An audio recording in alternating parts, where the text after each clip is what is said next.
Hay algo increíble en cómo las historias más simples, ¿no? Las que te contaban de chica, a menudo esconden las verdades más profundas. Totalmente. Hoy vamos a meternos de lleno en una de las formas de enseñanza más potentes que existen, la parábola. La palabra viene del griego parábole, que es algo así como poner una cosa al lado de la otra. Una comparación. Exacto. Contar una historia de todos los días para tratar de explicar algo que se nos escapa, algo extraordinario. Justo. No es un manual de instrucciones ni una ley escrita en piedra.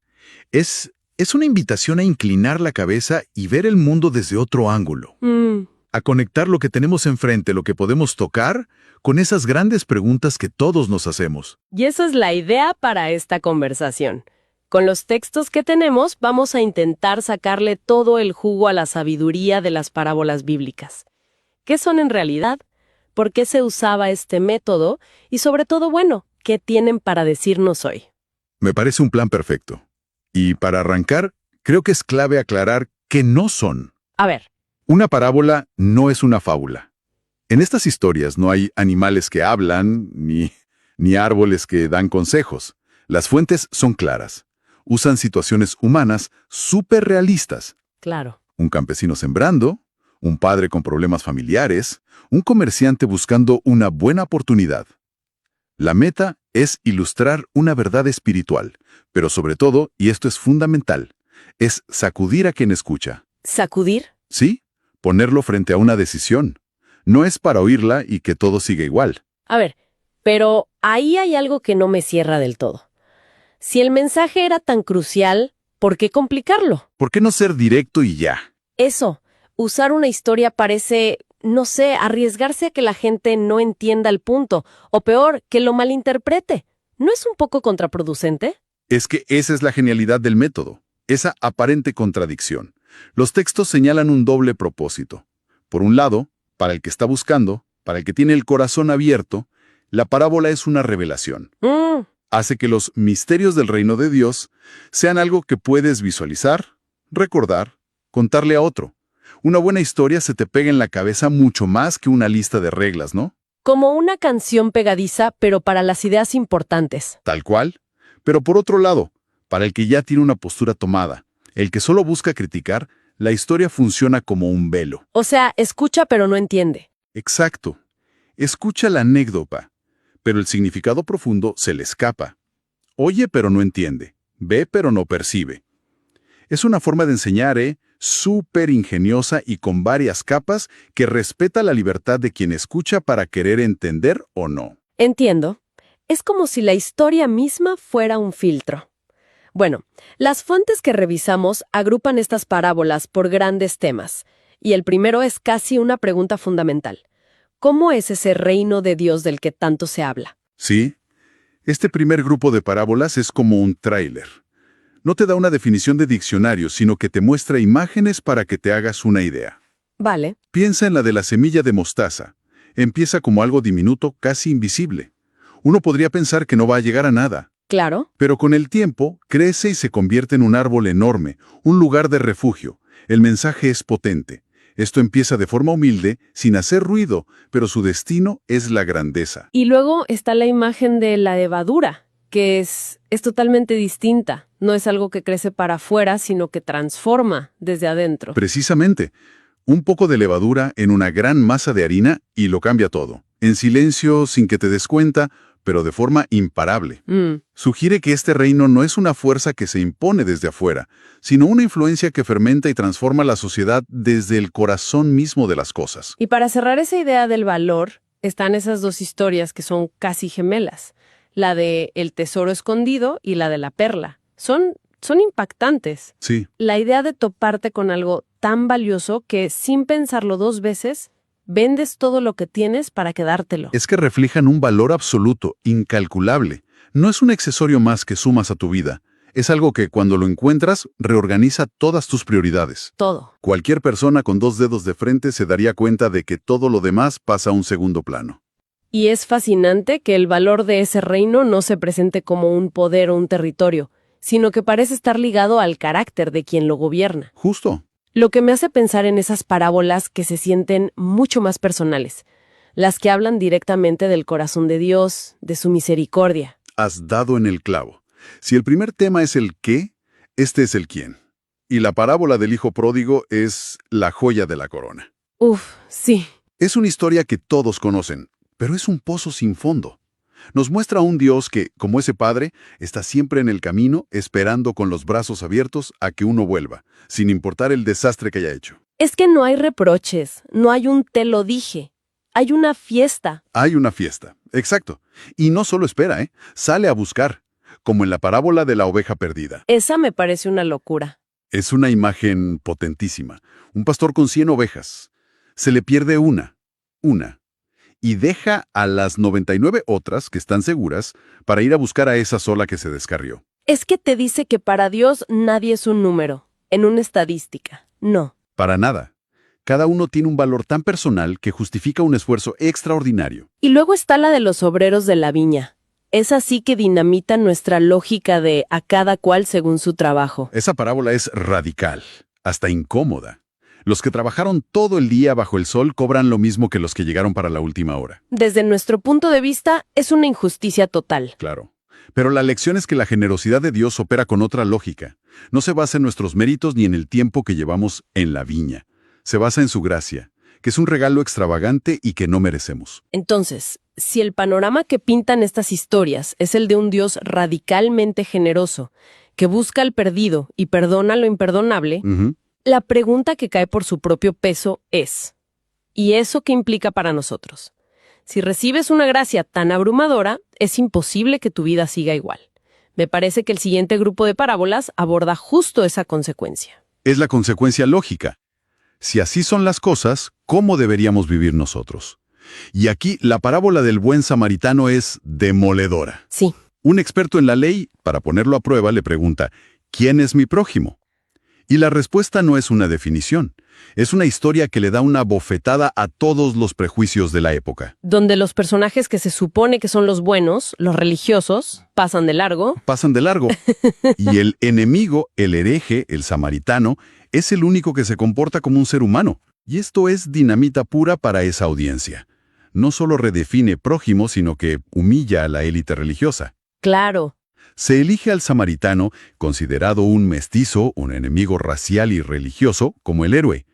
Es como contar hoy una historia donde el villano de la película es el único que actúa con compasión. Uf. El impacto no es solo ayuda a todos, sino, ojo, la verdadera piedad puede venir de donde menos la esperas, y a menudo no viene de donde crees que debería. Tremendo. Y luego está la de los talentos, que va directo a qué hacemos con lo que se nos ha dado. Directo al hueso. Dios nos confía dones, recursos, habilidades, talentos, y espera que hagamos algo con ellos, que los invirtamos, que arriesguemos. Claro. La parábola es durísima con el que, por miedo a perder, entierra su talento. El mensaje es claro. La parálisis por miedo es tan mala como el mal uso de los dones. Se nos pide audacia, no una seguridad estéril. Y para cerrar este bloque, la del fariseo y el publicano. Una advertencia contra la soberbia espiritual que no puede ser más clara. Es una cachetada a la arrogancia. Tienes al fariseo, impecable, de pie, recitando su currículum de buenas obras y virando por encima del hombro al resto. Y al otro lado... Al otro lado, un publicano, un recaudador de impuestos, odiado por todos, que no se atreve ni a levantar la cabeza y solo pide perdón. La conclusión es un shock. La oración humilde del pecador es escuchada, y la autofelicitación del santo es rechazada. Todo esto nos va llevando a un lugar un poco más sombrío, ¿no? Porque después de hablar de la responsabilidad, inevitablemente viene la pregunta por las consecuencias. Claro. Y ahí entran esas parábolas con un tono de advertencia, sobre estar listos. Sí, son las llamadas parábolas escatológicas, sobre el final. La de las 10 vírgenes es el ejemplo perfecto. Todas están esperando al novio, pero solo la mitad son previsoras y llevan aceite de reserva para sus lámparas. ¿Y las otras? Las otras, las descuidadas, se quedan afuera. El mensaje no es muy sutil que digamos. Para nada. Te dice que la preparación espiritual es algo personal y constante. No puedes improvisarla en el último minuto. Tienes que tener tu propio aceite, tu propia reserva, porque no se la puedes pedir prestada a nadie. Y luego está la del trigo y la cizaña, que aborda esa pregunta que nos carcome a todos. ¿Por qué el mal parece salirse con la suya en el mundo? Una pregunta que no pierde vigencia. Para nada. La historia cuenta que un enemigo sembró mala hierba en un campo de trigo. Cuando los trabajadores quieren arrancarla, el dueño les dice que no, que esperen a la cosecha, porque si no, corren el riesgo de arrancar también el trigo bueno. Entiendo. La lección es que habrá un momento final de separación, pero que no nos toca a nosotros juzgar y arrancar a la gente ahora. En este mundo, para bien o para mal, el bien y el mal crecen juntos hasta el final. ¿Sabes? La que siempre me pareció como la llave maestra para entender todas las demás es la del sembrador. Es casi como el manual de usuario de las parábolas. Es la lección perfecta, porque el propio Jesús la explica, así que nos da el código de decodificación. La escena es simple. Un sembrador esparce semilla. El sembrador es el que comparte el mensaje. La semilla es el mensaje en sí, la palabra de Dios. Pero lo realmente importante son los 4 tipos de terreno. Un mapa de los distintos estados del corazón humano. El primero es el camino, duro, pisoteado. Sí, la semilla cae ahí y ni siquiera entra. Vienen los pájaros y se la llevan. Es el corazón cerrado, cínico, donde el mensaje rebota y es arrebatado al instante. Después están las piedras. Terreno rocoso, con poquita tierra. La semilla brota enseguida, con mucho entusiasmo, pero no tiene dónde echar raíces. En cuanto aprieta el sol de la primera dificultad o persecución, se seca. El corazón superficial. Pura emoción de momento, pero sin compromiso real. Luego, el terreno con espinas, que me parece el más común hoy en día. Totalmente. Aquí la semilla echa raíz, pero los espinos crecen con más fuerza y la ahogan. Y esos espinos son las preocupaciones del día a día, la ansiedad por el dinero, las distracciones. El ruido de la vida. Justo. Es el corazón que recibe el mensaje, pero permite que todo ese ruido lo asfixie hasta que no puede dar fruto. Y por fin, la tierra buena. La tierra fértil. El que escucha, acoge el mensaje en un corazón honesto y persevera. El resultado es una cosecha increíble. Lo genial de la parábola es que toda la responsabilidad recae en el terreno. La semilla es la misma para todos. El sembrador es el mismo. La diferencia está en cómo está nuestro corazón para recibirla. Uf. Y hay otra que te deja con un nudo en el estómago. La del siervo despiadado. Es una lección sobre el perdón que te pone en un lugar muy incómodo. Es una historia de contrastes brutales, diseñada para noquearte. Empieza con un tipo que le debe al rey una cantidad de dinero, impagable. 10,000 talentos. Es una cifra casi simbólica, como decir, todo el dinero del mundo. Impagable. El tipo súplica, y el rey, en un acto de misericordia increíble, le perdona todo. Se lo borra. Un alivio que no te puedes ni imaginar. Pero la cosa no queda ahí. No. Este mismo tipo, recién perdonado, sale y se encuentra con un colega que le debía a él una cantidad ridícula en comparación. 100 denarios. Una miseria. ¿Y se niega a perdonarlo? Se niega en redondo. Y aunque el otro le suplica igual que él había suplicado al rey, lo manda a la cárcel. El final es terrible. Cuando el rey se entera, la misericordia se le convierte en furia, lo llama siervo malvado y lo entrega a los torturadores hasta que pague la deuda original, cosa que sabe que es imposible. Uf. La advertencia es directa, casi escalofriante.